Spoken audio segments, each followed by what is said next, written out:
Nigeria's COVID-19 death toll crosses 1,000 mark as NCDC confirms 322 new cases.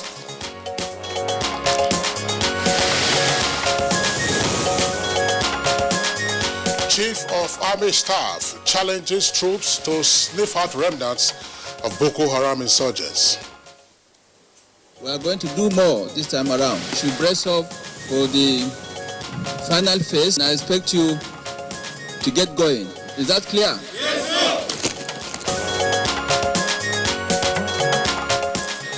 Yes, sir. DSS loses 2 operatives to IPOB attack in Enugu. And on Good Morning Nigeria today, we shall discuss the Nigeria-Ghana traders altercation.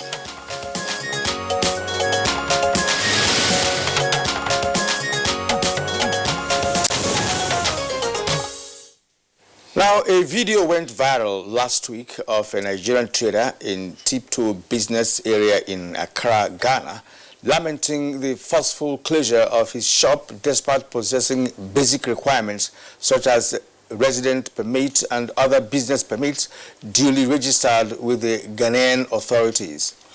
Now, the only requirement the Nigerian trader in that video said he could not meet is the $1 million minimum capital stipulation or business registration fee imposed on foreigners seeking to do business in Ghana under the category of trading enterprises by the Ghana Investment Promotion Council, established in 2013 to coordinate investment in all sectors of Ghana's economy. And the $1 million question is a $1 million question actually, because where do you expect micro, small and medium enterprises owners to get $1 million US as equity for business registration? Well, in the meantime, Nigerian business enterprises with 100% ownership by Ghanaians are exempted from the $1 million minimum capital requirement for foreigners seeking to have trading enterprises in Ghana. And in a bid to enforce the rather obnoxious trade policy, the Ghanaian authorities recently embarked on forceful closure of hundreds of shops and businesses belonging to foreigners, mostly Nigerians, who obviously cannot meet the $1 million threshold for business registration. Well, Nigeria's Foreign Affairs Minister, Geoffrey Oyama, in a reaction, summoned the Chargé d'Affaires of Ghana to Nigeria to protest the forceful closure of shops of Nigerian traders in Ghana and demand an urgent resolution. And the Ghanaian Ministry of Trade, in its own reaction, rejected claims of unfair treatment by Nigerian traders in that country, insisting that the traders must pay the required taxes and other fees imposed on them by the authorities. In all of this, one wonders if the principles of Pan-Africanism projected by the likes of Kwame Nkrumah of Ghana, Leopold Senghor of Senegal, Jomo Kenyatta of Kenya, and even our own Nnamdi Azikiwe of Nigeria have been thrown to the winds, Kingsley. Nigeria has already threatened to approach the ECOWAS court for intervention. But will that proffer the requisite solution, Kirian, and is Ghana's approach now justified? The altercation, of course, between Nigerian traders and the Ghanaian authorities is indeed our focus on Good Morning Nigeria today. My name is Kingsley Usadolo, and I welcome you to the program, reaching you as always live on the network service of the Nigerian Television Authority. We're broadcasting from the nation's capital, Abuja. This morning is fairly wet. The skies are gray. And I'm Kirian Umai, also welcoming to the program. In a moment, we'll be bringing you morning news and also several other complementary segments in the course of the program. Ifeoma Urgenta is here for the morning news. Good morning, Ifeoma. Good morning, Kirian. Good morning, Kingsley. And here is the morning news. A patrol team of the Department of State Services was attacked in Emene, Enugu State by members of the outlawed indigenous people of Biafra, IPOB. A statement by the Public Relations Officer of the service, Dr. Peter Afunanya, indicates that the service lost 2 of its personnel in what was clearly an unprovoked violent attack launched by IPOB on the team. The service condoles with families of the departed officers and also prays for the repose of their souls. However, all measures have been put in place to ensure that their killers are promptly apprehended and brought to justice. Consequently, a full-scale investigation will be carried out with regard to the incident. The service further reaffirms its commitment to working assiduously with other security agencies to maintain public safety and order. It therefore urges law-abiding citizens and residents to go about their normal businesses without fear. The Chief of the Army Staff, Lieutenant General Tukur Buratai, directs troops to be dynamic in their strategies as the hunt for the remnants of the Boko Haram terrorists reaches final stage. Lieutenant General Tukur Buratai gave the directives while addressing troops at the Nigerian Army Super Camp 3 in Buratai, Borno State. Operation of this nature must continuously be evolved, and henceforth all our operations will be driven from what we have gotten from the intelligence corps. Our operations have been decided or guided by the same intelligence corps, but we are going to do more this time around. We should brace up for the final phase, and I expect you to get going. Is that clear? Yes, sir. Meanwhile, in addition to the deployment of special troops to restore normalcy in southern Kaduna, the Nigerian Air Force has begun a 6-day medical outreach in the area declared open by the Chief of the Air Staff, Air Marshal Sadiq Baba Abubakar.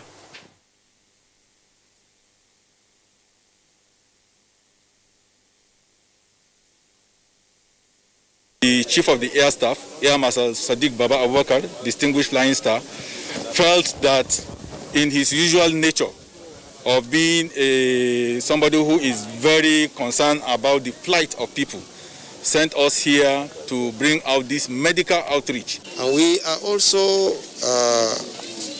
using this opportunity to call on all people of Zangon Kataf local government to ensure that they live in peace with each other and with their neighbors. Still in Kaduna, former Emir of Kano, Muhammad Sanusi II, has called for stronger collaboration between governments and the people towards lasting peace among the diverse social, cultural and religious groups in Nigeria. The former Emir said this during an interaction with Kaduna State Governor Nasir Ahmed El-Rufai at the Government House, Kaduna.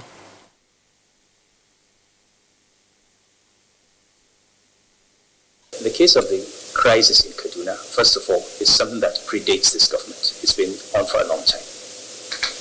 And the governor is doing something about it for the first time in a long time. And the North as a whole suffers.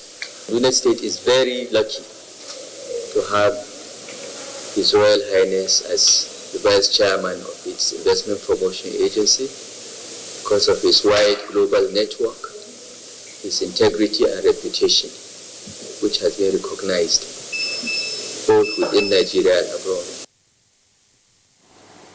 In the meantime, operatives of the Nigeria Police Force Oyo State Command have rearrested the notorious murder suspect Sunday Shodipe, who escaped from lawful custody on August 11, 2020. He was rearrested Sunday by police operatives at the Bodija area of Ibadan, the Oyo State capital. A statement by Force Public Relations Officer Frank Mba notes that the Inspector General of Police commended the team for a job well done. The IGP equally extends his appreciation to citizens for their support and understanding during the manhunt for Shodipe. And now COVID-19 update. Nigeria COVID-19 death toll has crossed the 1,000 mark about 6 months after the first case was reported in the country in February this year. Latest statistics from the Nigeria Center for Disease Control show that 1,002 lives have sadly been lost to the pandemic in the country. Nigeria's COVID-19 caseload is now 52,227, out of which 38,945 recovered cases have been discharged, leaving 12,280 active cases. A breakdown of 322 new confirmed cases across 18 states show that Lagos has the daily highest of 130 cases, followed by Bauchi with 36 and FCT with 25 cases. Edo recorded 17 new cases. Bayelsa, Ogun, and Oyo have 14 cases each. Anambra 13, Kaduna 12, Ondo 11, Abia 10, and Osun 6. Plateau and Kwara states have 5 cases each. Kano 4, Ebonyi 3, Sokoto 2, while Borno recorded just a case this time around. On the state's case chart, Lagos still leads with 17,894 cases, followed by FCT with 4,994 cases, while Oyo is third with 3,050 cases. Now, delegates from the West African grouping ECOWAS have met with Mali's ousted president, Ibrahim Bouba Keita, and members of the military junta in a bid to push for a speedy return to civilian rule following a coup in the troubled nation. 3 members of the group delegation, headed by former Nigerian President Goodluck Jonathan, were granted access to Keita. Former President Jonathan told newsmen after seeing ousted President Keita late Saturday that the negotiations are going well. The meeting between the ousted Malian leader and the 3 ECOWAS delegation members held at an undisclosed location with no details released. ECOWAS envoys also met with Mali's military junta, including new strongman Colonel Assimi Goïta, for half an hour. And that's the morning news. The program continues with Kingsley and Kieran after this break.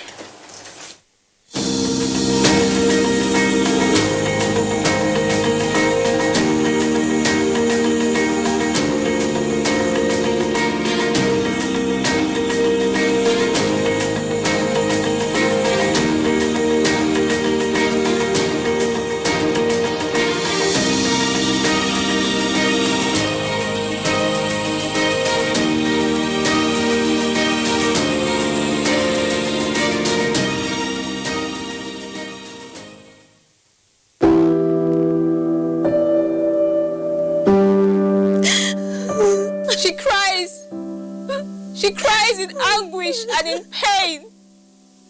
She bears the scourge of her grief. She toils in vain for justice and succumbs to silence. He gloats over his malady. Like a beast, he pounces with no remorse.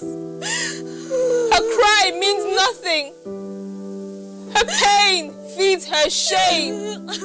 Like an orphan, she's left to grieve in solitude.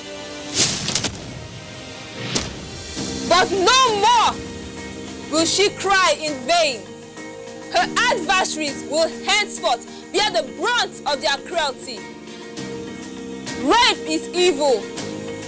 Rape is a plague, a pandemic of monumental consequences. We must unite and kick it out of our society. Connect with NTA and stand against rape and rapists. This message is brought to you by the Nigerian Television Authority, NTA. Like every mother, I'm worried about dangerous insects, especially mosquitoes, which spread diseases like malaria to my loved ones. This year, I'm not afraid. I'm using New Mortein Insta-Kill. New Mortein Insta-Kill's improved formulation knocks down mosquitoes 2 times faster. Not even a single mosquito is spared because even one mosquito bite can cause malaria. Mortein Insta knocks down mosquitoes 2 times faster.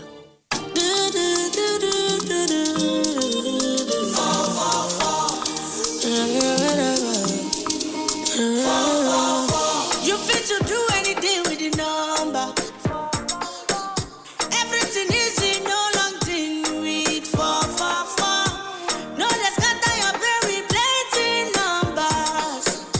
I beg you, ja, daddy number 444. Or me malo 4. O just sorry lo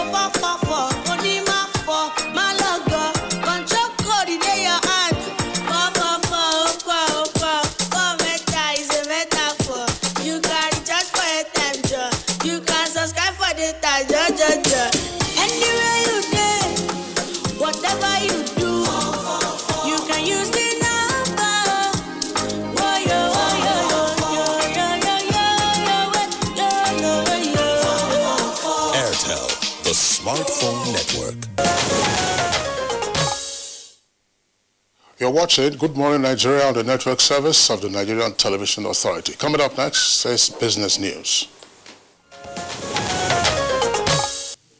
The need to ensure a peaceful and secure region under the ECOWAS sub-region is still a source of worry for key players who believe the economic bloc can only survive under a peaceful atmosphere. They believe to increase regional integration and build a formidable economic force, the regional government must work together to ensure treaties are respected and non-trade barriers lifted.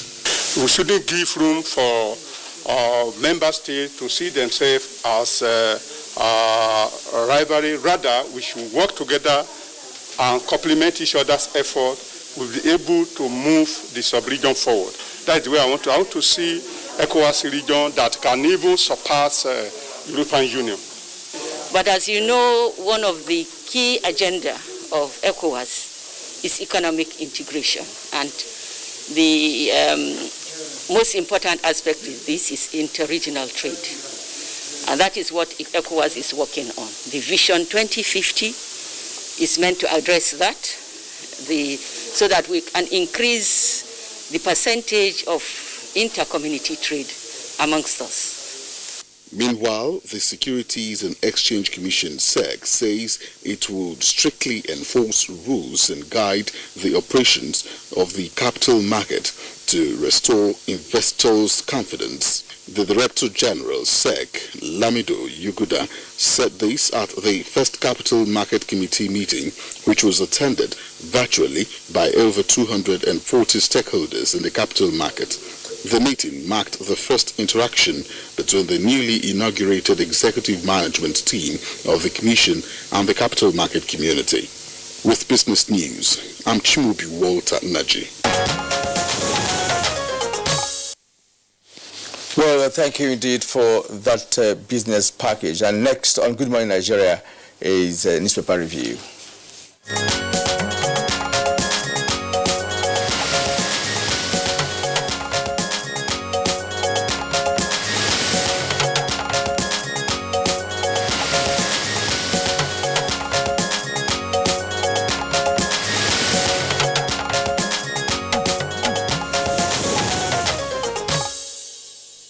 Our regular newspaper reviewer, Bayo Atoyebi, is unavailable this morning to join us for the review. So, Kira and I will take a look at the papers that we have. Right. Let's begin with the Daily Trust newspaper. Daily Trust from top to bottom. Bandits killed 1,126 villagers in 6 months. That's according to Amnesty International. Thousands throng Kaduna streets as Sanusi visits El-Rufai. Of course, the first item I read is on page 6. Thousands throng Kaduna streets as Sanusi visits El-Rufai. That's on page 10. The lead story on Daily Trust this morning: tanker fire kills 207, injures 221 in 3 years. It has 2 riders. Fake spare parts, bad roads, recklessness trigger inferno. That's according to Nupeng. What we are doing to check accidents, as according to FRLC. All right. At the bottom of Daily Trust, we have a police arrest suspected serial killer in Ibadan. It's on page 44. Now, many feared dead as security operatives, IPOP members clash in Enugu. It's on page 14. Classy Bayern Munich beat PSG 1-0 to win 6th Champions League. Some page 55. That happened there. That's yesterday evening. That's a very classical, encounter. If you watch that match. Oh, well, yes. I mean, it was a very interesting match. The only thing that was missing was the crowd, on account of the public health protocols required with the prevailing COVID-19 situation around the world. So, congratulations to Bayern Munich. But sadly, there was no Nigerian on the pitch for either team. I think that's a wake-up call. For Nigerian footballers, let them raise the standard of their game and then play at the summit of club football. But some of them actually, played at the elimination series. Absolutely, before they got to the finals. It was the best 2 that appeared at the finals. So unfortunately, we don't have any Nigerian in those two teams. There was no upset whatsoever because Bayern Munich were clear favourites after the earlier humiliated Barcelona. But if you watch that match closely, PSG, missed their chances in the first half. Mbappe and two of that young men, Neymar missed their chances, glaring chances, beautiful chances. They would have buried that match in the first half of the match. Well, yeah, Kieran, you're right, but it's also the case that if you don't take your chances in soccer, you rule.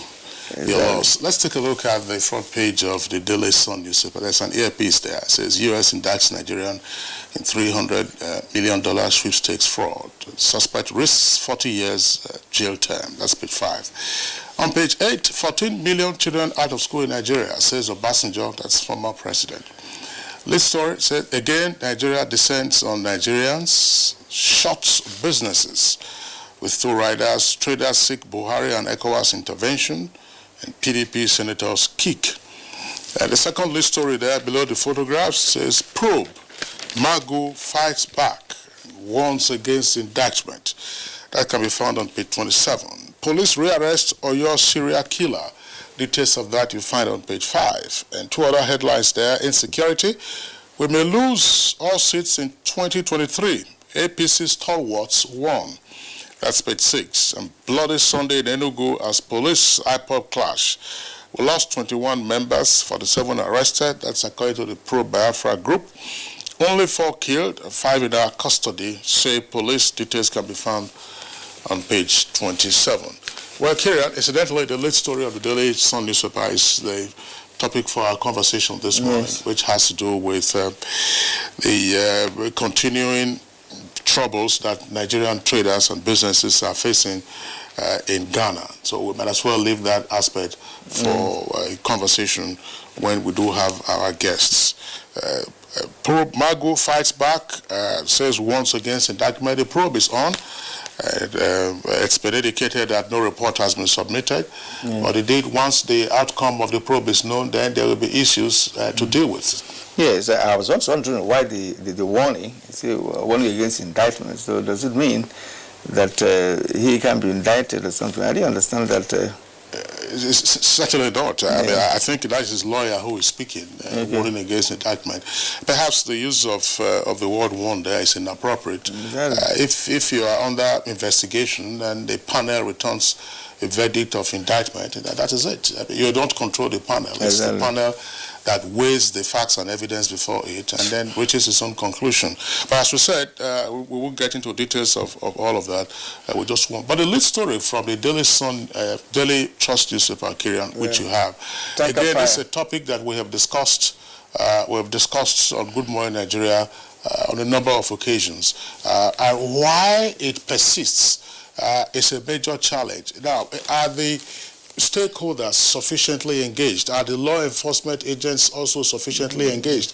Because one of the major challenges, apart from, say, infrastructure, bad roads, XYZ, the tankers themselves are overloaded. And then the tankers also are not roadworthy. In other words, a tanker that has a lower capacity is given a much heavier weight to freight. And plus the fact that some of the drivers are said to be so inexperienced that you find these frequent accidents. Apart from lives that are lost, you also have damage to the road itself. Yes, honestly speaking, recklessness is also part of what has been causing various tanker fire or other tanker accidents in Nigeria. And you rightly pointed out the fact that some of them are overloaded. A tanker that has about that should be carrying 30,000, liters of fuel could, of course, be loaded up to 60,000. And that makes it very difficult for that tanker to move, on the kind of bad roads that we have in Nigeria. And any slightest mistake, it tumbles, right? And the next thing is to start spilling fuel. And, of course, villagers, of course, in some cases, will have to come and scoop fuel from it. And then there you have a tanker fire. And according to this paper, it has killed 207 persons in 3 years and injured 221 also in 3 years, meaning that over over 500 persons were involved, in a tanker-related accident in 3 years in Nigeria. That's most unfortunate. It's most unfortunate. The question that also arises, Kirian, is now what happens at the loading bay? I think that's one of the points that the authorities would need to address when they get to the depot where the tanker is to be loaded. Now, if you have the law enforcement officers who are present on that occasion, DPR, road safety, VI, to monitor the loading, so that the capacity, the required capacity, is not exceeded. I think that's one point to take off, so that it is not when they are already on the highway that you now start arresting them. But must you require such personnel to be at the loading bay? Is it necessary for you to have FRS, DPR, and what have you at that very point? Because simple regulation demands that, look, if you are part of the loading, you know exactly what you should do. You don't have to require anybody to come and force you to do what is right. But it just because in Nigeria here, in some cases we do things the way we like. That's one in most cases we say, look, this is a Nigerian style. It's a Nigerian style, which is bad, because of course it is negative, and of course it is also making us look as if we're not a part of the globe, right? So when you relate some issues to Nigerian peculiarities, these are necessary. It's very unnecessary, so that we can be more articulate and they get things done the right way. That's right, Kirian. Now, let's take a look at the editorial this morning, and it's coming from the Punch newspaper. And it says, Federal Government's Gold Rush, right step in mining resurgence. Federal Government's Gold Rush, right step in mining resurgence. That's at page 20 of the Punch newspaper. And it says an ambitious program by the federal government to make Nigeria a sub-regional hub for gold production is a right step that has been too long delayed. Now, it says that Nigeria should pursue wealth creation, diversify its economy, and create jobs by exploiting its natural and human resources.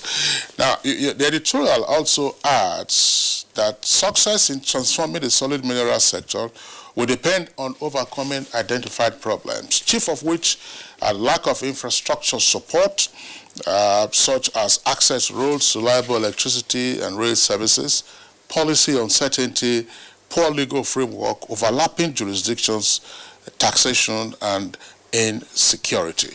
So that's the editorial there. The federal and state authorities should have the political will to ensure the urgent reactivation of the mining sector. Recall that we had the Minister of Solid Minerals sometime before you went on vacation, and we discussed the issue of access rules, policy, differences in policies of government from time to time that tends to overlap, and in most cases making it difficult for investors to actually key into whatever policy that the nation has put in place for them to be part of the mining industry in Nigeria. And I also pointed out on that day to him that we're always talking about the gestation period, which I started hearing from 1999, right, as far as that sector is concerned. So when you hear gestation period, it does appear like it doesn't end, right? And there are always policies by different administrations, even before the current administration. But he made it known to us that it was from 2015 that they came up with a strategic policy that seems to be working at the moment. But then we are yet to see, the impact of that policy. We are believing that, of course, it's going to work, because when you talk about mining, it takes time, really, to evolve, because it requires big machinery, it requires some policies, it requires even for you to, have some sort of agreements, not just with the government, but also with the communities that also where the mining will be located, and all of that. So it's cumbersome as a matter of fact. But then, if you have the right policies in place, these things can be handled. It can be taken care of. Well, Kirian, you're right. You used the metaphor of gestation. Gestation is pregnancy. Yes. Pregnancy has a term. There's a definite term for pregnancies, and so we have to see the outcome of that particular pregnancy. Now, with regard to the point of the editorial, it's drawing attention again to the fact that, yes, the focus now really has to do with small-scale miners and then the artisanal miners, because the big-time mining companies are not rushing into our environment. And he says, look, there are a number of things that would need to be done, as the minister pointed out when we're having that conversation with him. But Zamfara, which of course is blessed with huge gold deposits, today is a high security risk zone. And if you recall, almost a couple of years ago, all mining activities were stopped in Zamfara. I wouldn't know whether mining activities have now resumed in Zamfara, but who are the big mining companies that will seek to go and play in Zamfara? So which again points to the fact that the issue of insecurity in that part of the country needs to be addressed. There's also the core issue of the conflict of jurisdictions. You have state governments and the federal government sometimes at loggerheads as to who has control, over the activities of miners and the returns that the miners are also supposed to make. But overall, if it is got right, the beneficiation of raw gold will be a huge plus for the nation's economy. And besides all of this, when these gold are mined, we don't even add value to them. That's another point. Well, that's the beneficiation that they are working on. Yes. We are still working on that. And, Kingsley, what really bothers me and many Nigerians is the fact that when a policy is put in place, right, and the implementation becomes so difficult to get done rightly, and that makes it difficult for us to move a step further when we're talking about diversification. And if you have to diversify, and of course allow mining sector, mining sector to key into the diversification policy of government, then some of the things you mentioned have to be taken care of. Otherwise, we'll just be rigmaroling, moving round and round and staying and applying some methodologies and, like you said, the conflict of jurisdictions, the state governments will come in, federal government will come in. But these are things that can be ironed out. These are things that can be specified, right? And, look, this is right and this is wrong. There is no need for us to run into any conflict. This is one nation, right? So, and when such issues keep coming up on issues bordering on development, you discover that, look, you don't move forward. We could see 8 years of still rolling around, policy making, some sort of people, some people call it gestation period, and what have you. And we have these solid minerals scattered all over Nigeria. There's no state in this country that does not have 1 or 2 minerals. Kogi and Nasarawa, they have up to 15 each, right? And none of these are being explored at the moment. So, it's unfortunate. All right, Kirian, let's hope for the very best. And so that does it for our newspaper review this morning. Good morning, Nigeria is reaching you live for the network service of the NTA. We're taking a short break now. When we return, we'll be dealing with Nigeria traders in Ghana and the ordeal they're going through. The United Nations is 75. When we come together and discuss our priorities as a human family, we can build a better future for all. Join the conversation. UN 75 online.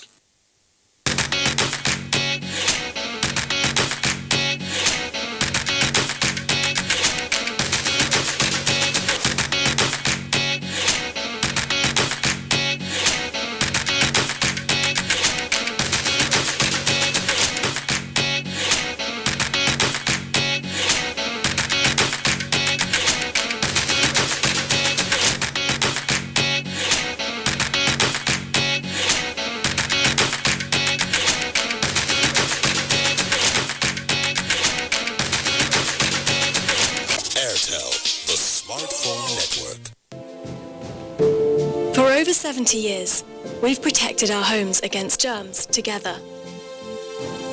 And now is no different. So let's disinfect and protect our floors and surfaces every day. Dettol. Protect what's worth fighting for. NTA TV College Jos, an affiliate of Ahmadu Bello University Zaria, is currently admitting students for its ordinary diploma programs in television journalism, television production, and television engineering. Interested candidates are advised to obtain relevant information concerning eligibility at our website at www.ntatvc.edu.ng or marketing department of any NTA station nationwide. For further information, contact Assistant Director, Marketing, NTA TV College Jos on 0803-314-4383 or the Academic Office of the College on 0806-980-9807. Announcer, Registrar. Well, it's nice to have you with us up to this moment on Good Morning Nigeria. And our conversation this morning is on the altercation between the Ghanaian authorities and Nigerian traders in that country. And before we begin, let's take this background report put together by Abdul Malik Adiu.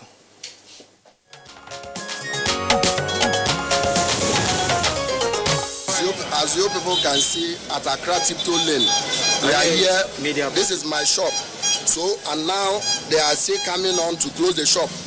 A viral video making the rounds on conventional and social media reveals some Ghanaian operatives allegedly harassing Nigerian traders and locking up their shops. You can see my shop since 2007. 2007 is here. I registered the business, I pay my taxes, I have my resident permit. Everything is here.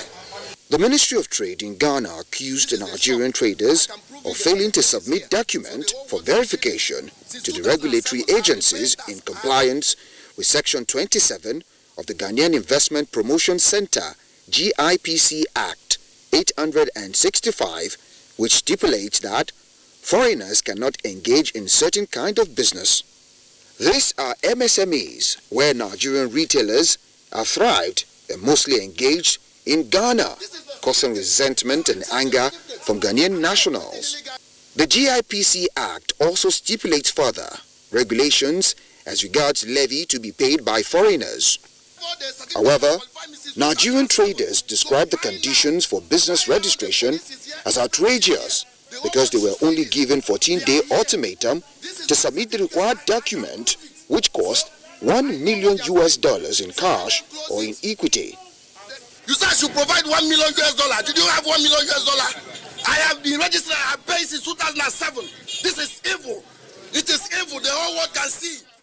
This has elicited mixed reactions on the issues, ranging from trade protectionism to xenophobia, which close watchers note is also being experienced by Nigerians in South Africa, Guinea, Zimbabwe, and Cameroon, despite the big brother role Nigeria played in the liberation struggle to the development of the sub-region and other countries in Africa.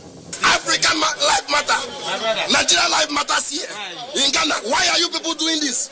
Despite efforts by the Nigerian Foreign Affairs Ministry and the Diaspora Commission in ameliorating the suffering of Nigerian traders abroad, experts observe that more needs to be done in negotiations with the Ghanaian authorities as regard trade protection for Nigerian traders in Ghana.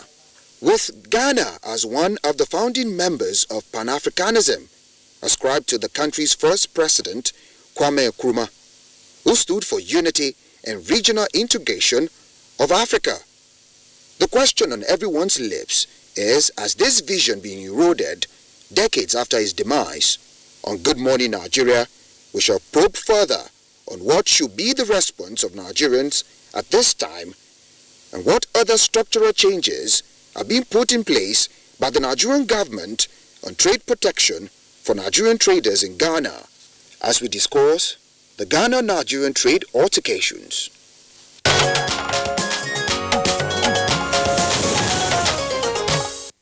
Many thanks, Abdul Malik Adio, for that background. Joining us now in the studio to discuss this issue, let's welcome Dr. Sule Yakubu Basi, his Secretary of the Nigerians in Diaspora Commission. Thank Dr.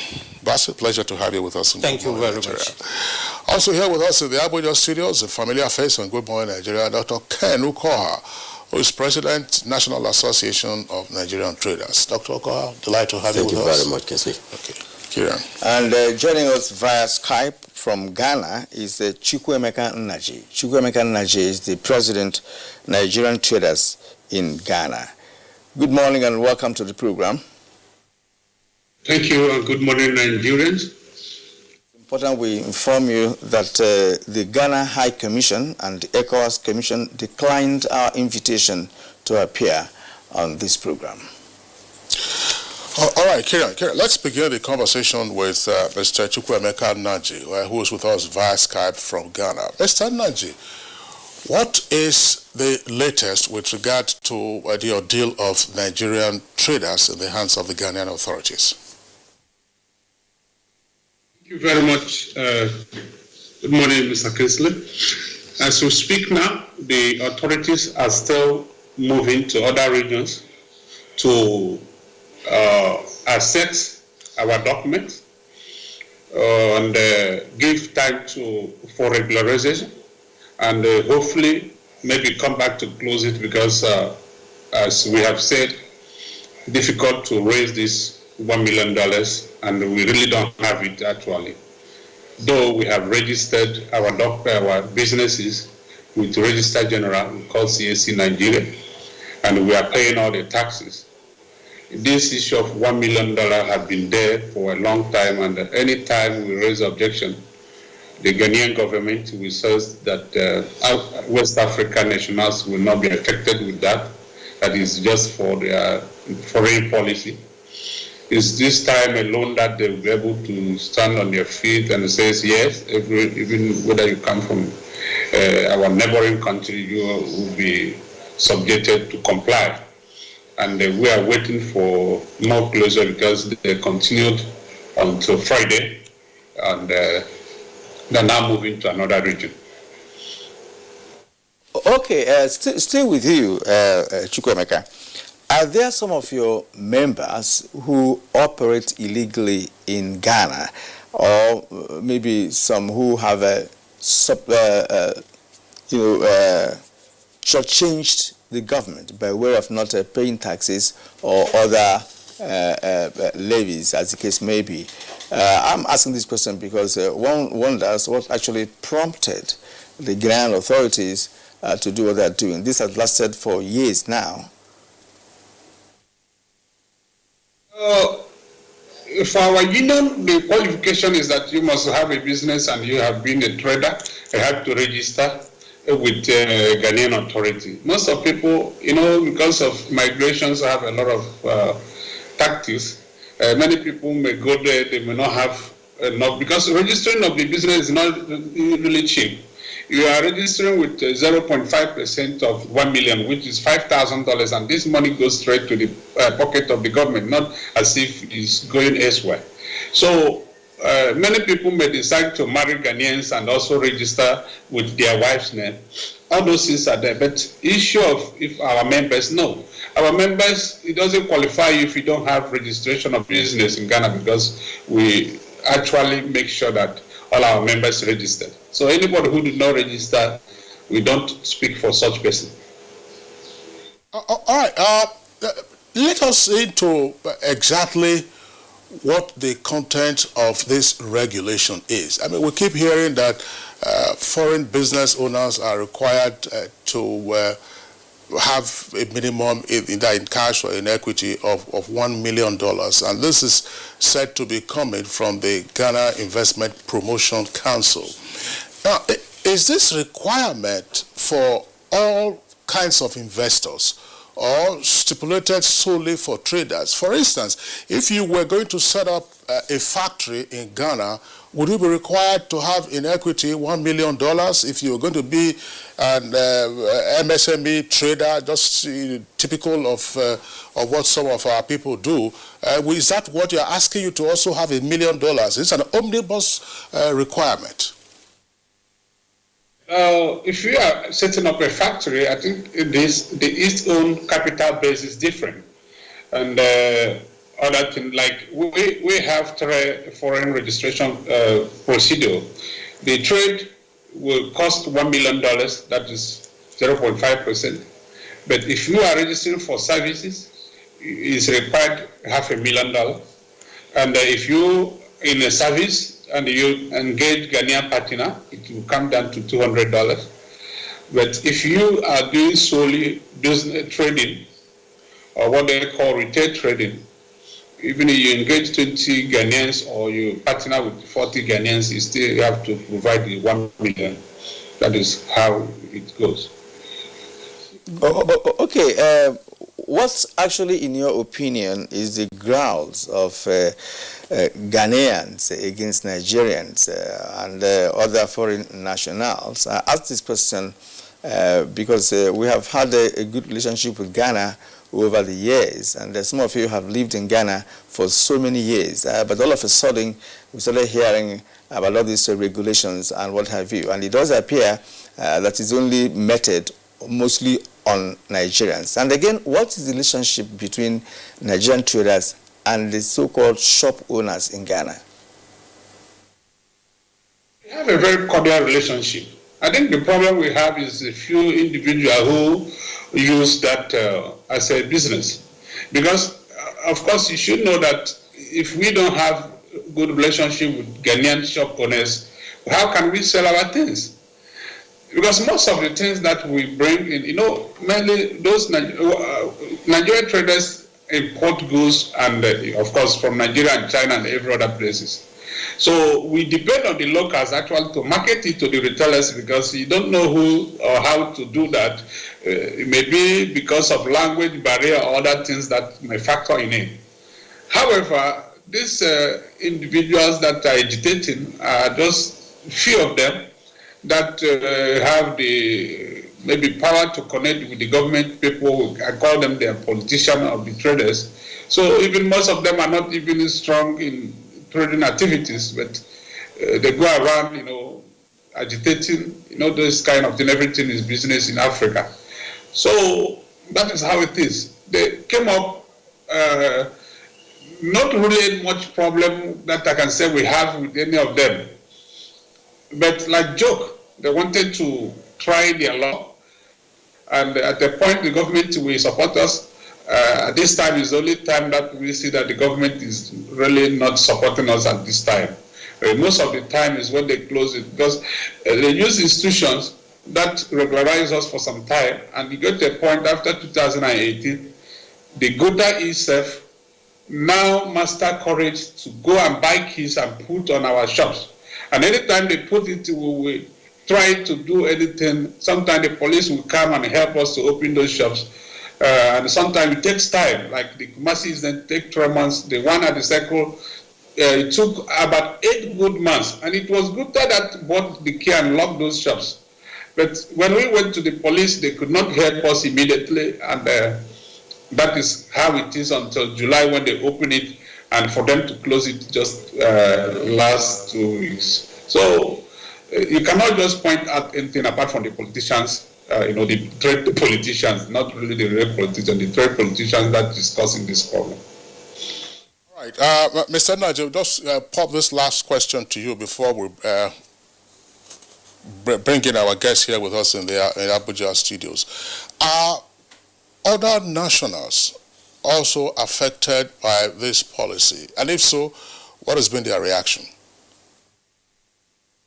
Okay, other nationals issues very relative, because it's only Nigerians that you can identify in Ghana as a foreigner, even though there is all other foreign nationals, because it's very hard for you to see this is a Togolese or Ivorian or a Malian or Nigerian, which actually is everywhere. And that have to do with a lot of factors that time will not permit us to go into. However, there is a few Chinese that were, attacked, but as they speak now, since they base it on 1 million JIPC equity-based capital, it's only Nigerians that is being affected.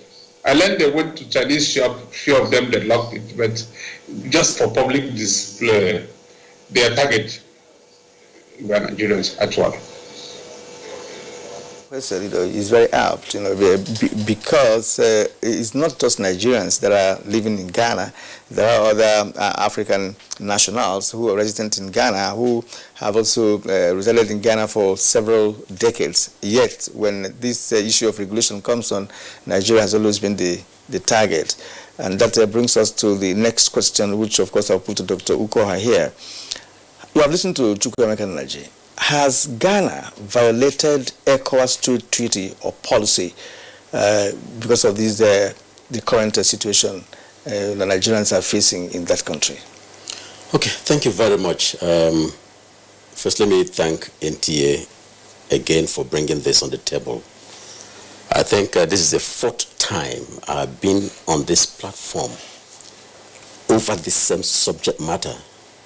And it goes to show how I would say patriotic NTA is, And I think our members in Ghana keep saying it, that the media led by NTA in Nigeria has really, really been carrying us at the back, backing us and helping us in standing. But again, it's I'm not very comfortable, and I must display this, that Minister of Foreign Affairs, which is the face of Nigeria, that even ought to have answered this question now, is not at this table.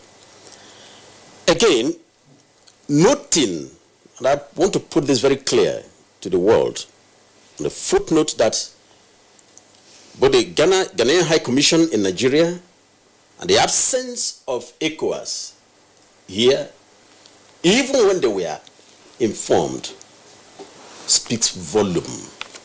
Their absence at this point and this particular program speak a lot. But let me go straight to your question. Relating to legality or otherwise of the actions of Ghana, I will speak just as a lawyer, but I'm not a court. I think we need to understand what the treaty is. The treaty that binds all of us, the entire 15 member countries of ECOWAS, together. And that treaty essentially recognizes every citizen. ECOWAS has about 450 million population.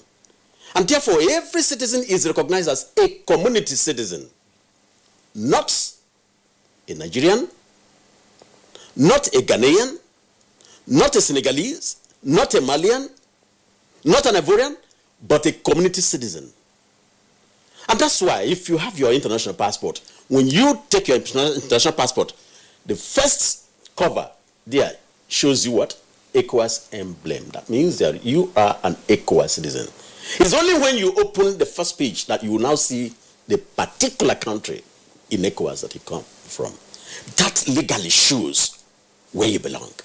And the treaty categorically spells it out, says that you are a community citizen. Now, being a community citizen, the treaty goes ahead also to espouse some rights and privileges of that citizenship. Namely, one, it gives you the right to move. It says there is a free movement. That's why you have the free movement protocol. Number two is the right to reside, the right of residence. That means you can reside in anywhere in all the 15 member countries. Number three is that the right of establishment. That means you can establish your business or anything in any of the 15 member countries. Look at these three rights. What we are seeing today is a tactical, subtle way of removing that right from the community citizen, essentially targeted at Nigerians. And I think that ECOWAS would need to tell us whether we are bastards or we are truly citizens of ECOWAS. I think that Nigeria would also need to come out and say, no, we are not bastards, we are community citizens. If you don't recognize us, we pull out. We have done this big brother, politics and diplomacy for a long time that, honestly, I see this as cold room diplomacy, And each time that Ghana attacks us, hey, they bite you, and then you want to complain, they blow some breeze on it. And that's exactly what has been happening. Just a few weeks back, you recall that in Ghana, Nigeria's house was pulled down. Against all international laws, including the Vienna Convention. That house was pulled down. What happened? Nigeria summoned the Ghanaian High Commissioner. He came, spoke, and eventually we thought we were going to see some action. Nothing happened. And here we are. And that gives them that privilege. Look, this matter we are speaking about here now has been on since 2007. And I want to give you some background. This is an issue that stemmed up from the 1994 Ghanaian Investment Promotion Council Act. Not the 2013. The Ghanaian Investment Promotion Act 478 resonated from 1994. And it says that if you are going to do a business as a foreigner, in quote, as a foreigner, you would have to deposit $300,000. I'm coming. We kicked against that. And we said, no. This is absolutely contradictory to the entire shades of ECOWAS laws. I am recognized as a citizen, as a community citizen. Therefore, I cannot be assumed as a foreigner in Ghana. That's what the law says. And it was then that we wrote. We wrote to the Federal Republic of Nigeria, the President then. We wrote to the ECOWAS Commission. We wrote to the ECOWAS Parliament. We wrote to the Nigerian Parliament. In fact, thank God, ECOWAS Parliament went to Ghana and went to the Ghanaian Parliament and spoke with them. And they understood. In fact, there was a division. Eventually, they understood that, look, this law contradicts that of ECOWAS. Because a domestic law cannot superintend over a supranational law. It is impossible. And so, they said they were going to amend that. Unfortunately, in 2012, they came up with an amendment to the law. We were thinking that the amendment will pull out that foreigner from ECOWAS citizens. Unfortunately, and so sadly, some politicians who were targeting Nigeria rather increased the amount from 300,000 to 1 million. Hey, gentlemen, $1 million is 480 million naira. What am I doing in Ghana that I've been requested to? Am I selling human beings? I mean, that I'll be, asked to bring 480 million? What are you selling? Are you selling aircrafts? I think we need to be a bit more reasonable. All right. Dr. Ken Okoha, well, of course, thanks a lot for the background that you have provided. We'll return to you. But just to add that after part of Nigeria's diplomatic premises was pulled down by some individual who alleged that there was trespass on that land, the Ghanaian authorities, on the prompting of the Nigerian government, said they were going to get in and then get the individual, of course, to get off the land in the first instance and then restore whatever damage was done to that building. Whether that has been complied with, I have no indication. But the Ghanaian authorities did say they were going to take steps following the government protest against what transpired, even though, of course, we all felt hurt as citizens that such an action in the first instance took place against us. Dr. Kenokora, thanks a lot for the other background that you provided. Let's bring in now Dr.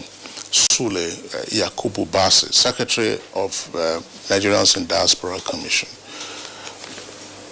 What is it that we are dealing with in this particular instance of the frequent harassment of Nigerian traders by the Ghanaian authorities on the basis that they are required to satisfy the stipulation of having $1 million as equity in their trading investment? Is this another xenophobia in disguise? Thank you, Kinsley. I think I thank my brother for the background information he brought. You will recall that the ECOWAS Treaty was signed and took off in 1975, and it is a treaty for cooperation and integration of the West African sub-region. And since then, the journey has gone up to this particular stage. It started as a treaty for ECOWAS of nations. And hopefully, as the journey progresses, it is supposed to dovetail into an ECOWAS of peoples. Unfortunately, there are hiccups as you go in the development of cooperation and integration, especially the sovereignty issues. And we see this particular happening within that particular context. Like Dr. clearly said here, you know, the definition of who a foreigner is. That's one of the issues that has thrown up this challenge. There is also people who are not Pan-Africanists, who are slow to come on board on the integration process. Of course, there could be politicians, there could be businessmen, there could be all kinds of segments of the society. Some are opposed eternally to the concept of cooperation and integration. And that is exactly what we are seeing here, playing out in targeting certain sectors and certain people and certain national. But that notwithstanding, like we've also discussed here, ECOWAS has institutions to deal with this kind of matters. There is the ECOWAS Commission, there is the ECOWAS Parliament, there is also the ECOWAS Court of Justice, which incidentally all of them are domiciled here in Abuja and within our own reach. Let me also bring the diplomatic perspective to this, especially when issues between nations come. You have to handle it diplomatically. And sometimes the problem with diplomacy is that diplomacy is not discussed on newspaper pages or on television networks like we are discussing here. It is a quiet thing that is done quietly, sometimes off the scene.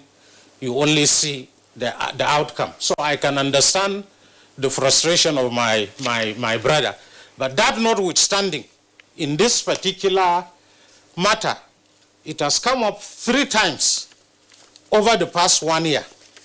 At one point, it took the intervention of our president, His Excellency President Muhammadu Buhari, with the president of Ghana to address this particular issue, and the shops were open. At some point, I know His Excellency Mr. Geoffrey Onyema also has been on this particular issue severally. And just last week, Monday, when this latest event happened, he summoned the Charge d'Affaires of Ghana to his office, and one clearly made it very clearly the unacceptability of this particular action, not only of the Ghanaian state, but also of the non-state actor, the Ghana Union of Traders, that seem to be taking laws into their hands and attacking our people, and also saying we need to know exactly what is being done to mitigate this. He has also gone ahead to request our Charge d'Affaires, the Nigerian Charge d'Affaires in Ghana, to make a report on this particular issue. And I'm sure very soon His Excellency, the Honorable Minister of Foreign Affairs, will make a policy pronouncement on this. I will not want to speculate the outcome, but I believe ECOWAS has enough safeguards to checkmate this kind of happening. This is also a situation that is not peculiar just to the ECOWAS region. Even in other integration regions like the NAFTA, you know, of the world being proposed. You also saw what happened in Europe where, like joke, the United Kingdom voted itself out of the EU after over 40 years of being in there, and the consequences and repercussions. Definitely, if we are going to have integration of our economies, if we are going to have the Africa Free Trade Area, which is soon to take off, and incidentally, with headquarters in Accra, Ghana, this kind of thing, cannot coexist with the kind of cooperation and integration we are talking about. Thank you very much. It's a very important point, but I understand the coinage of his reaction. I was just wondering. Look, there are elements in certain countries who may be opposed to the larger vision and goal of integration, which is the ultimate. But what is playing out in Ghana now against Nigerian traders? Is it xenophobia in disguise? Because we see what happens in South Africa from time to time. In those cases, you have bandits of roaming gangs, maiming and killing Nigerians or destroying their businesses. Now, is this an elegant way of saying, look, you guys Nigerians, get out of our environment? Or that, exactly, get out of the environment. And historically speaking, I recall in 1954, Ghanaians deported Nigerians. And again in 1969, the same thing happened. And this question you asked now is apt. Is it xenophobia in disguise? And I want to ask Chukwuemeka Nigeria, who lives in Ghana. It appears that the action of Ghanaians, is a response to perceived economic dominance. Yeah, do you have a feeling of the economic dominance by Nigerians over Ghanaians? Because it's not just in Ghana, elsewhere across the globe where Nigerians are doing good business. We have very good business, men and women, and people get jealous of, one way or another, and people know how to display wealth, That is very true. So is there this feeling of a perceived economic dominance among Ghanaians that's leading to what's happening in Ghana? It has persisted, and you also said that it is the Ghanaian Union of Traders that are doing this. So does it mean that the central or even the regional government in Ghana do not know about what is going on, and why is it unabated? Let me start by saying that every action taken by the Ghanaian Union of Traders actually is being known by the government.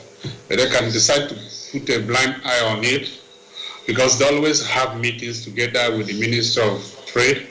And as we said now, the interministerial committee are made up of Minister of Trade, Immigration, Police, including GRA, that's Ghana Revenue Authority, and all the institutions that have to do with business. However, just like you asked, is shared jealousy because Nigerians actually not put trade on their own business. In fact, there's one time they closed a particular sector because of the national president. I have to go there myself. And in a market where there is more than 2,000 to 3,000 shops, the Nigerian shops there were less than 50. In fact, it was 30 something. And I was surprised, and I said, why is this thing happening? It's like they have a kind of decision in the room, and they come out to implement it.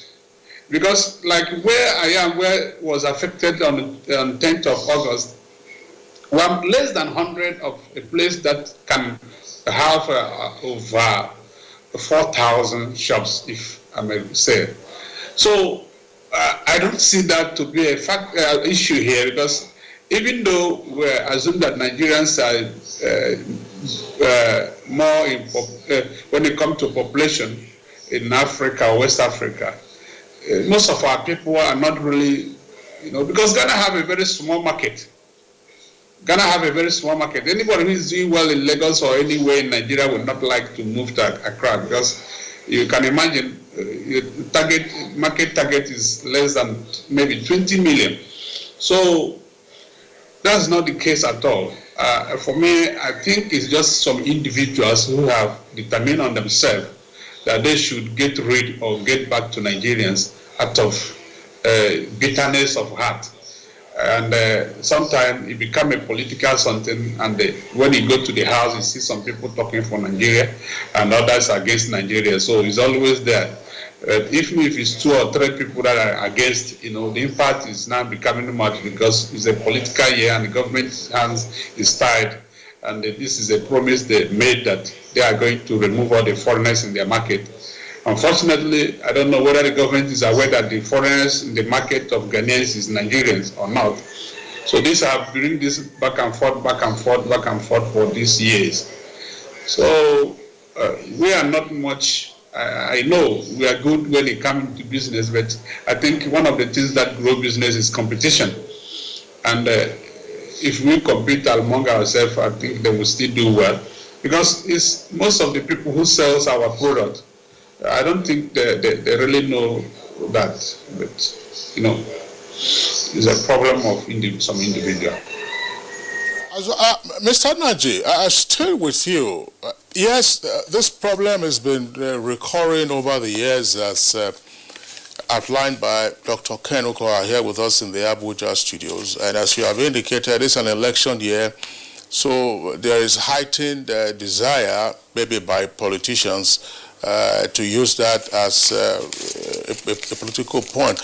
But I was just wondering, do members of your union and indeed the other nationals utilize back channels to try to communicate with, say, the Ghana Union of Traders, the political power brokers, and some of the hotheads, just to find out? I mean, as part of PR, it's not everything that you discuss in the open, but are there back channel communication lines? Find out, for instance, have you tried to do that?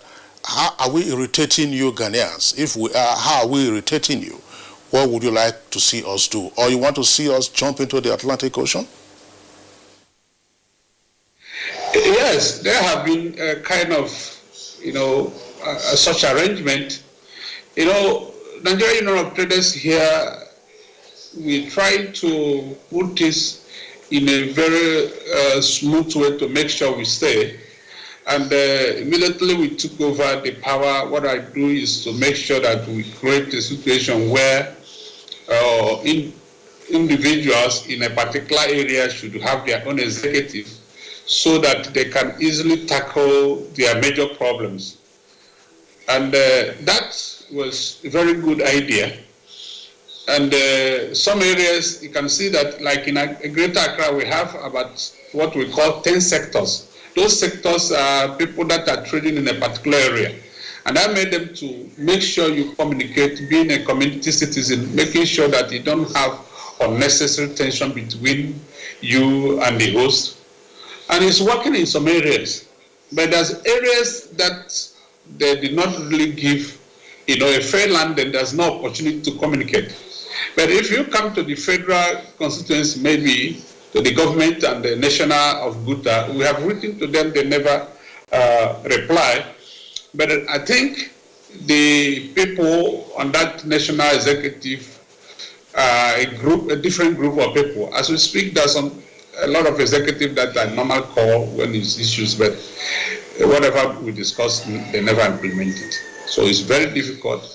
I know some other Nigerians is also going behind the door trying to resolve issues, but most time every discussion made, they never implement it. At the end of the day, when they get a little support from the government, they will just come and hit their chest and tell you, this is our law. This is our law. You people should, comply. And their law is more complicated, is they pick it one after another. If you remember, there's a time they said we should move out of a place they call market, and the market, according to their own interpretation, is where 2 or 3 Ghanaians apply their trade. We raise objection on that, then move it to employment of 20 skilled Ghanaians. And finally now we raise this one because that is the major problem we have. They will come to shop, and when you don't have the DIPC, they will give you 14 days to go and regularize, and they paste it on your door and tell you don't touch it because we'll be coming back. They use it to identify your shops. So that's the whole issue. Of course, Nigerians, and they know the businessmen in Nigeria, how they always want to solve their problem without wasting time. We have done everything in our own midst to see if we can solve it. We, even at a point, asked them, come up with any specific problem in each particular area so that we can handle it. I remember there's a time we go to a place called Magazine, they were complaining many shops are being opened by Nigeria, and we started regulating it and said, listen, if you have more than one shop, close the other and maintain one. Recently, we are trying to stop even Nigerians opening shops without document in our own area to see whether there can be a point in which Ghanaians will hear and feel, okay, these people are also trying to help us. But all those things are just public display. Doesn't materialize to anything. Okay, there is what time we call an organized plan against Nigerians in Ghana.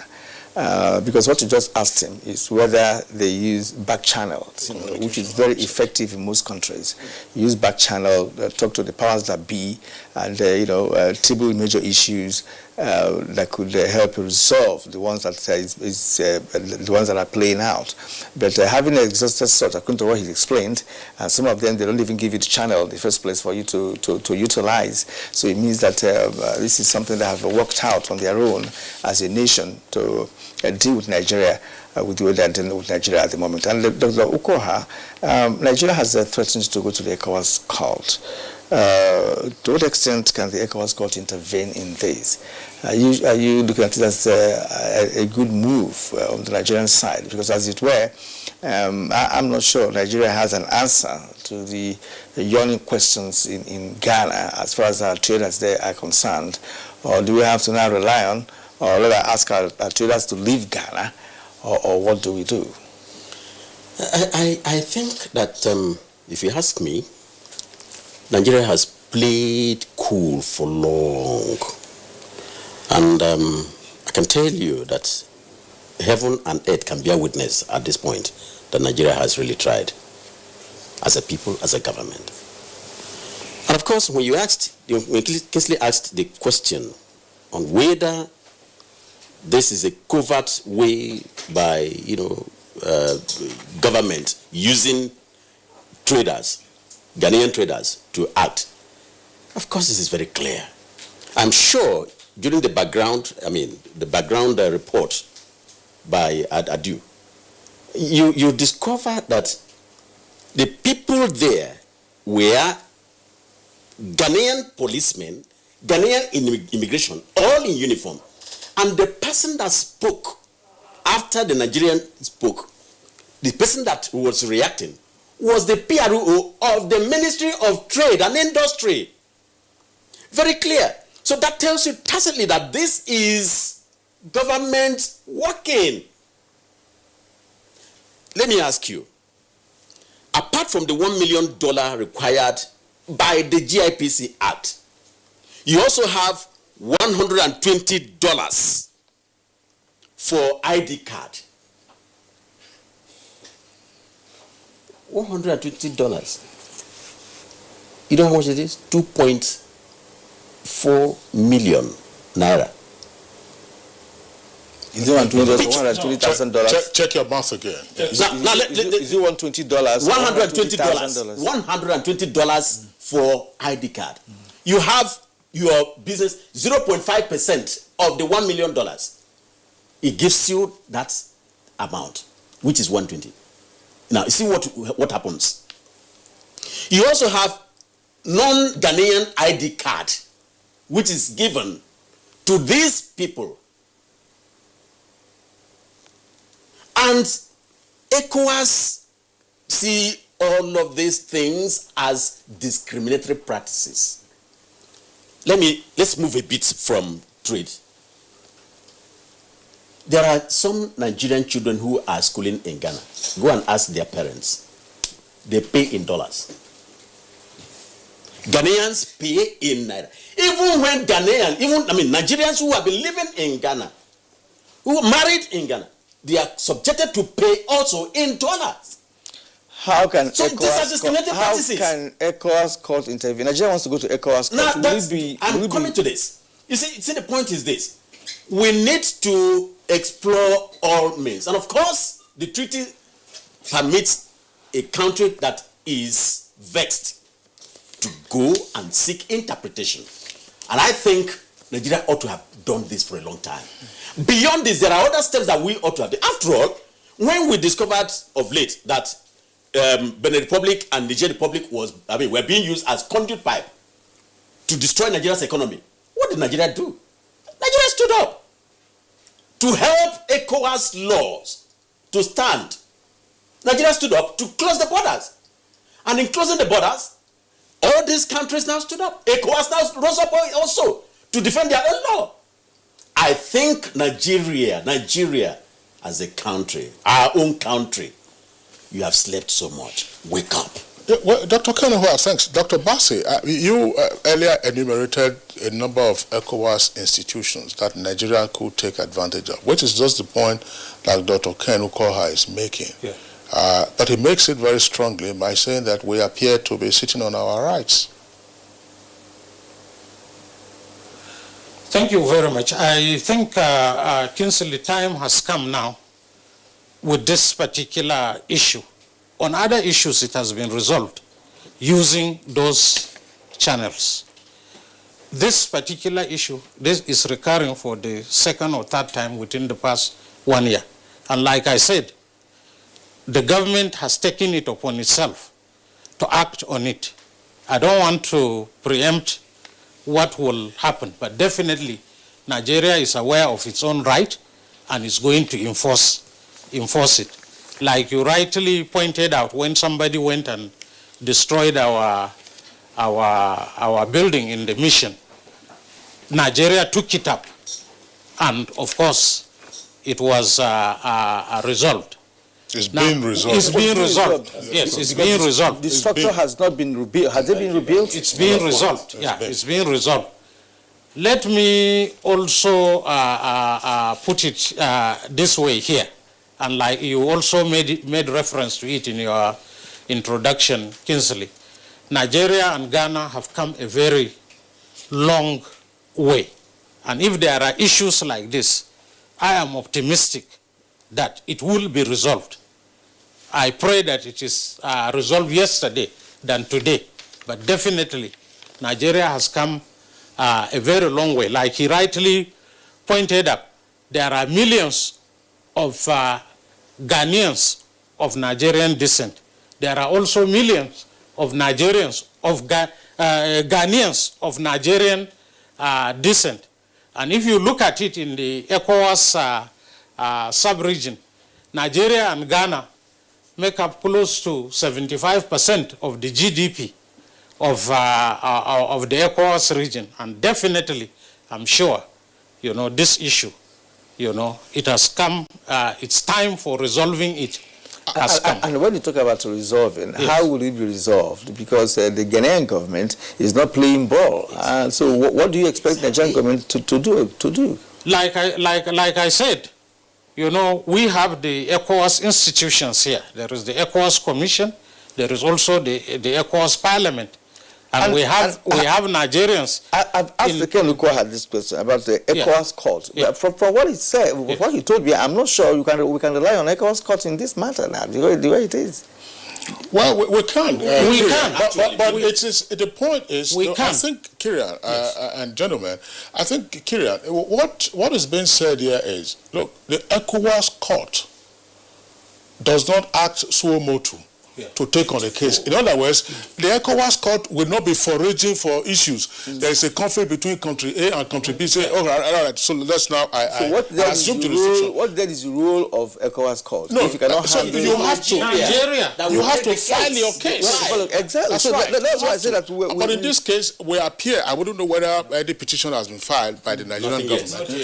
But that's why I said we are sleeping on our rights. That's the point. If we are seeking interpretation, or perhaps it has been evaluated and said, look, okay, we might not win. But the key point that Dr. Okoha raised earlier has to do with generally the inferiority of municipal law to international law by way of treaties, protocols, and all that. But why are the Ghanaian authorities apparently so unmindful of this? And they're proceeding with whatever they are doing, notwithstanding the potential consequences. Who would like to take that?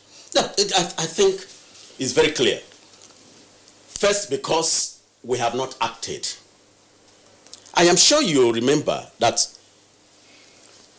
immediately Nigeria's house was pulled down and we threatened to recall our High Commissioner. That was the only time you saw a very clear statement coming out from Ghana.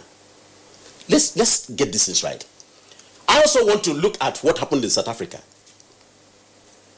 With all the attacks, with everything that happened, investments of Nigerians that were drowned. It was only when Nigeria woke up and made a strong pronouncement that that kind of marriage between South Africans and the South African government now started dislodging, and the South African government now acted. Number 3, you also saw what I told you about the Niger Republic and Benin Republic being used as conduit. It is only at that time that you can see nations stand up. And in fact, other countries within now stand. My point is that Nigeria has not acted at all. Not even to talk about acting enough. We have this big brother mentality for the Christmas. Let me tell you what happened in 2012. We were busy acting on the issue that protested against this amendment of GIPC Act 478, amended by Act 865. And you know what happened? Ghanaians were having election. As we were protesting, Nigerian government was busy giving Ghana money, assisting them for election. I mean, how do you? And then I went to represent the non-state actors in the ACP Secretariat, as I was then the vice chairman of the All African Pacific countries. I went there in Brussels only to meet my colleague who is a Ghanaian. And he was just ridiculing me. I said, you look at you guys, you are making noise. But your country is also giving us money. I looked at, I was so delayed. Election support. Election support. How are you supporting somebody who is killing your economy? Nigeria has always played that big brother role. That's nonsensical for me. Without a concomitant treatment from such countries. So we helped Liberia. I'm sorry to say this. We helped Liberia. We helped Sierra Leone. We helped Mali. What have we benefited out of all of this? And we cannot tie it to any economic. Exactly. That's madness.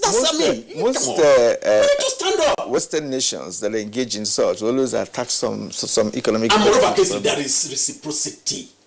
There are Ghanaians who are living here. I was making a presentation just on Friday at the Ministry of Foreign Affairs, and I was asking a question. The immigration officer there shouted. I said that they collect $5,000 for the business registration and $120 and another $300 for work permit. And here in Nigeria, our immigration collects zero, nothing for work permit. How do you reconcile all of this? Dr. Koha, thank you here. That's a big revelation. And, the authorities are listening. I mean, if they are paying attention this morning on this program, it's very pertinent to such issues, because the issue of playing big brother role, it should be over by now in Africa. Yes, we have come of age, and we should be a nation, not to sit on our rights, and make sure that we protect Nigeria as a big nation, a nation that will not be sleeping and allowing other African nations to be, using us and insulting our people, molesting our people, and making things difficult for us in their countries. Well, when we come back from this break, we're going to discuss. I know that you're going to sign off now. But from what has been said in terms of playing the big brother role, our foreign policy, when it was enunciated, the basic ground rule was that Africa is the cornerstone of our foreign policy. But it appears that a number of African countries are using that stone to destroy our people and damage our businesses. Yeah, the cornerstone, right? Using it. Exactly, and I think we should also look at that foreign policy. Like that foreign policy has to also be revisited if we are going to be treated the way African countries are treating Nigerian. I'm going to ask you a question, but that's after the break. Chukwuemeka, that has to do with the role of migrant associations in adjustment, integration, and the development of migrants in Ghana. I know we have a number of associations in Ghana apart from your Traders Association, but that will be after the break. Like every mother, I'm worried about dangerous insects, especially mosquitoes, which spread diseases like malaria to my loved ones. This year, I'm not afraid. I'm using New Mortein Insta-Kill. New Mortein Insta-Kill's improved formulation knocks down mosquitoes 2 times faster. Not even a single mosquito is spared because even one mosquito bite can cause malaria. Mortein Insta knocks down mosquitoes 2 times faster. As a strong immune system increases the chances of victims surviving COVID-19. A corruption-free society creates opportunities for citizens to thrive and prosper. Build your immunity. Stop corruption now.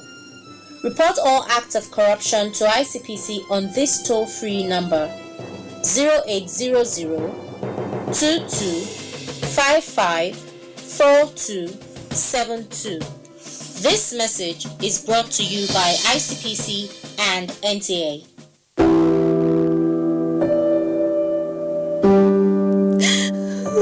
She cries. She cries in anguish and in pain. She bears the scourge of her grief. She toils in vain for justice and succumbs to silence.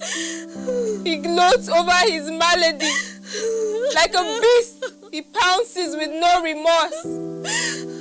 Her cry means nothing. Her pain feeds her shame. Like an orphan, she's left to grieve in solitude. But no more will she cry in vain.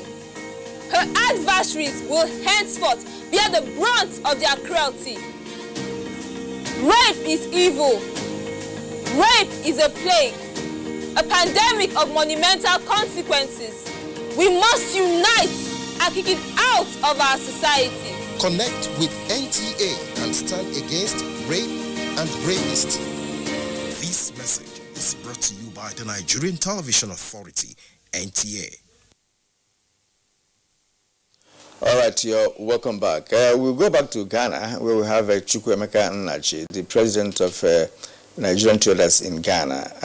I will ask this question. The role of migrant associations in adjustment, integration, and of course development of migrants in Ghana. I understand we have a Nigerian Committee of our Brothers, and of course the Edo State Association in Ghana. There could be other associations.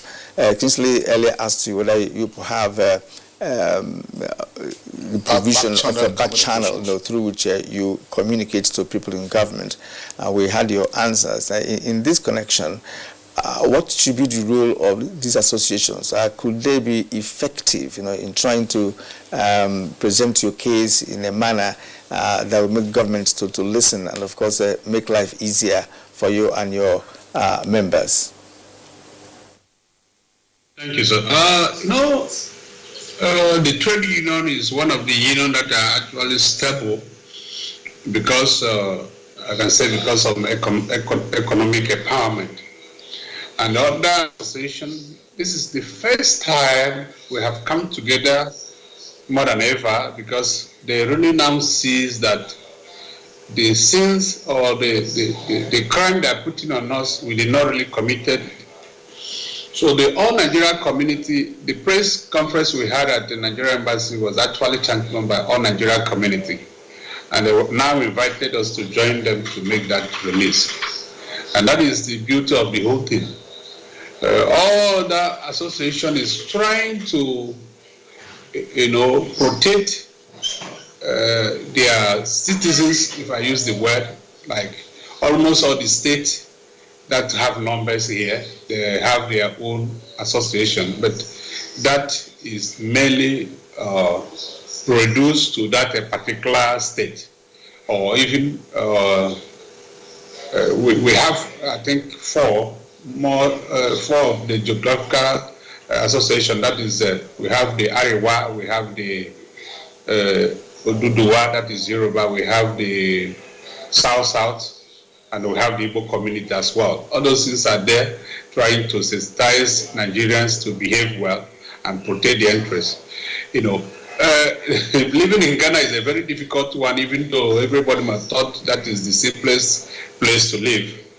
Because even this thing happening to traders now is just a little of what is happening to Nigeria in general. If you, I don't know whether you are privy to, about last month, a Nigerian was just killed by police. What was his offense? That he was holding a machete, whining. I think somebody provoked him, and he was like, you know, threatened, and they went to the police station to report that case with machete. And the police, the only way they can see him to shoot him is in his chest, head, and then later shot in the leg. And all those things is what we are going through here. Look, imagine pulling down the residence, a house in the residence of High Commissioner will tell you how, you know, insignificant or how small Ghanaians have taken us up. I'm not saying this for any reason, but I'm saying it for Nigerians to know what we are passing through here. And all this association around keep on calling their people to behave well, to be at a very, you know, highly, you know, moral. Because any mistake from you, you can end up in a jail. In fact, some of the jail sentence, if even is armed robbery or any small offense, can take you up to 10 to 30 years and all this. So for a very long time now, crime involving Nigerians have been reduced, because even the crimes that were not involved, they will still ascribe it to us. And I remember there's a time a policeman was shot. One of the media house announced that Nigerians have killed a policeman. Meanwhile, it was a Ghanaian who did that. A lot of people had been arrested for crime they did not commit. And last year we are following issues of some people, a child is missing, they will come to your house as a Nigerian to ask you whether you see a child you don't know. So this is a situation here. So those associations are trying to, you know, protect their own, you know, locals. I can say locals because when it happened to an Igbo man, the Hausa will say, oh, these Igbos are troublesome. Then when it happened to Hausa man, the Igbos may say that these people are, these Hausas are troublesome. So now everybody now mind his own people, men particularly.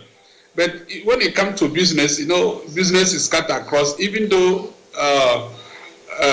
you may say that Igbos are more just because that they are identified, because Hausas, they have a very quick, you know, kind of how to integrate with the community based on their religion and the claim citizen. So all Nigerians at this point were supporting us. And I think that is what I'm also seeing from Nigerian, that we are not involved in the crime that they have put on us. We try our possible best to live in this country and obey their law. And as a union, that is my first point of call, to make sure that every Nigerian, especially in the trade sector, will be law-abiding citizens. And tell you the truth, if you know anybody living in Ghana, his character, if he has more than 5 years, you see that his character is almost Ghanaian only. We have to always like to kill on the back of every other person in front of us. So those unions are helping. And that is why you can see that we are even, you know, the crime that are putting on us have reduced dramatically for some time now. Mr. Naji, thank you very much. We know, of course, that Nigeria and Ghana have very healthy rivalry when it comes to sports, more particularly soccer. I mean, many years ago, we had the Nigeria-Ghana games, then it became West African games, and then you also had the West African soccer tournament. I don't think Nigeria and Ghana have played recently, particularly at the senior level. Mr. Naji, I wouldn't know how long you've been in Ghana for, but is it possible that a competitive soccer match in which Nigeria thrashes Ghana might mollify them and then allow you guys to do your business without being harassed in the meantime? That is a welcome idea, But I don't know, because it's two-way. Anytime we're playing against Ghana, our stomach is running because anything can happen as well. You know, Ghanaians have, I don't know whether it's their own belief that whenever they're playing against Nigeria, they will commit red card, and immediately they commit red card, Nigeria will start pitying them, and we will lose the match or draw it. So I'm not sure it will be a healthy thing now. Please let us use diplomacy on this point, policies that can put them in check, because they are really mean on us now. Please. I was just wondering, Mr. Naji, thanks. I've just been reminded in the studios by Dr. Bassi. You know, in terms of our foods, Nigeria has a wide variety of food, unmatched anywhere on the African continent, even elsewhere in the world. Ghana has theirs, but in terms of jollof rice, do you guys cook? Can you cook jollof rice and invite them to taste the real Nigerian delicacy, along with isiewu and nkwobi and all of that? I think when it comes to jollof rice, they believe theirs are more sweeter than Nigeria own, because they use perfume rice and we use parboiled rice. So I think what can do the magic will be a egusi soup and eba, which they really like much, and we have been giving it to them, you know, to calm them down. However, you know, as it goes, when they are hungry, they finish the food, and when they are full up, they also retaliate in a different way. So I think all those things are options, and we are using it, but for now it's not working. Interesting that this will have to come from that perspective, because I'm sure you people over there have tried all other options and they are not paying, including the back channel, which has not worked out. But we believe that as time goes on, Nigerian government will come up with something that will ensure that you people in Ghana will have a respite. I mean, this will not continue forever, although we have noted that it started since 2007, and it's a pretty long way. After pausing for a while, the next thing you hear is that they're coming back.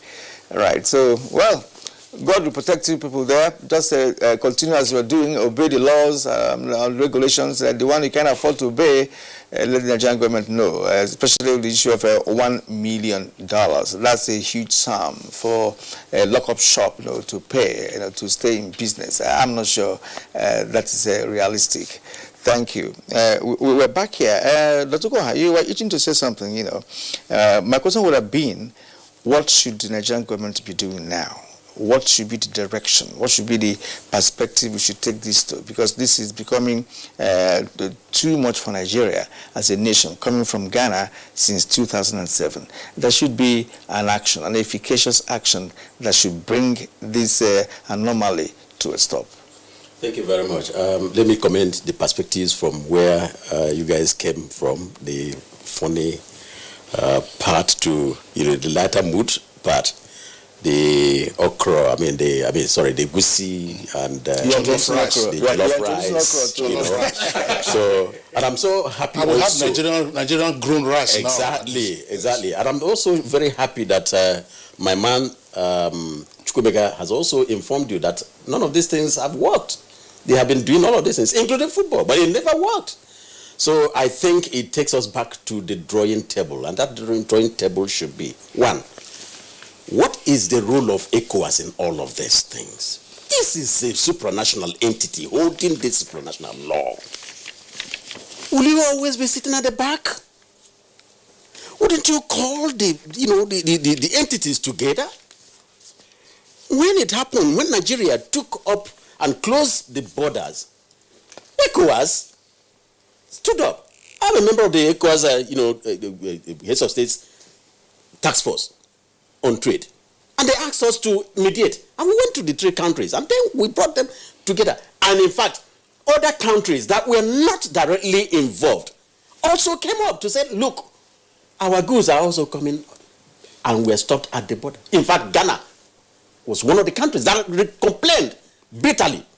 Now, as it is, the Equalities Parliament must stand up, even though it's like an advisory panel.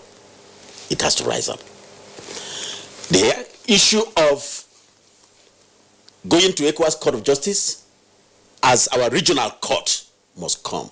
Unfortunately, I must say this before we even get there. We also have an ECOWAS Court of Justice that is lamed in the sense that the law that established the ECOWAS Court of Justice, delegated it to only strictly human rights matters. So sometimes if you go there, they will tell you that this is not human rights, this is an economic matter. And that's why we're also calling for the expansion of the jurisdiction of the ECOWAS Court. So Number 3. Invariably, the ECOWAS Court does not have jurisdiction to handle issues. I am not saying that yet. No, it's not saying that. Because he says it's blamed, and they want to expand the jurisdiction. Well, that's fine. But there are ways you can frame your petition. Exactly, as an interpretation. Exactly. Because if you say human right, right of assembly, the right to live freely, and not right of doing business. Yes, of course, if you are economic, social, and cultural precisely rights come through that. Those are human rights. So these are laws. Lawyers can